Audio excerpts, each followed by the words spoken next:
Jom tengok soalan ni. Soalan ini dari Selangor 2023 set 1 kertas 1 soalan 14. So tajuk dia adalah fungsi trigonometri. Soalan A ni dia suruh kami buktikan. So kami terus mula dengan kanan lah, sebab kanan lebih complicated. Okay. So ini tolak ini, bagi ni. Okay. So sini kamu terus guna rumus oh. So bermasuk cos X cos Y plus sin X sin Y minus dengan sini, minus dengan cos X. Saya tulis bahasa Inggeris pula. Sini cos X cos Y minus sin X sin Y. Okay, bagi sama juga sini formula juga sin X cos Y minus cos X sin Y. Sini plus sin X cos Y lagi plus cos X sin Y. So untuk bahagian pengangka kamu akan dapat 2 sin X sin Y. Untuk bahagian penyebul kamu akan dapat 2 sin X cos Y. Okay. So bermaksud lalas kamu akan dapat sin Y per cos Y. So equal to tangent Y. B tu. So Raja menunjukkan sebagian daripada graf inilah.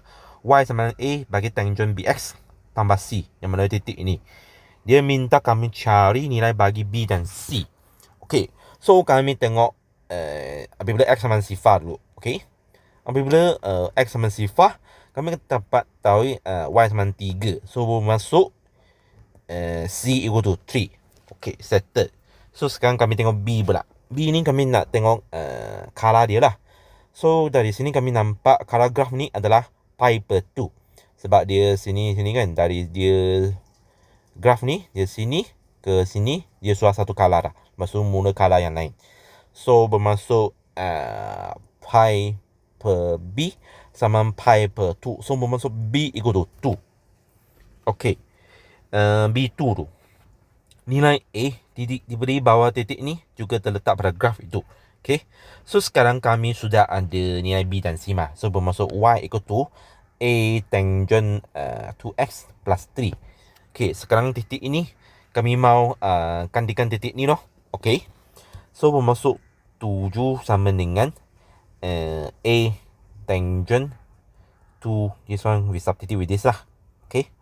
Plus 3. Okay. So sini bahagian ni sebenarnya kamu boleh guna kalkulator lah. Okay. So sini ini pi per 8 ni sini adalah guna radian ya. So kamu perlu tahu ah.